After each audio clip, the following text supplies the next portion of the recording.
Habe die Ehre beieinander, ich bin's wieder, der Berger Wolfi. Ich habe wieder mein Gedichtebuch dabei, Gedichteln und Gedichte für Bayern und Preußen. Und ich habe jetzt da eine Tatsachengeschichte dabei, ist mir selber genauso passiert.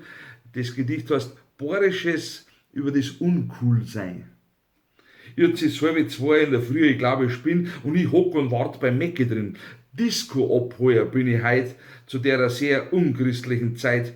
Papa, wenn's du uns holst, um zwei wart's hinten um mich ums Eck, dass die von meinen Freunden keiner sieht, also ein bisschen versteckt. Und wenn's zu bald dran bist, steig ich ja nicht aus. Also dann um zwei gingen wir um mich ums Haus. Da steigen wir dann ein und du fährst aber dann hinter mich weg, dass die halt, wie gesagt, von meinen Freunden nicht die sieht.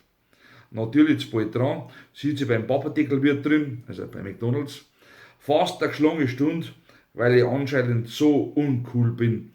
So, da, jetzt wie gewünscht, ich soll es ja nicht anders tun, stehe ich hinter mir ums Eck, es ist gleich Punkt 2, da kommt der SMS. Wer wird ja das um diese Zeit noch sein?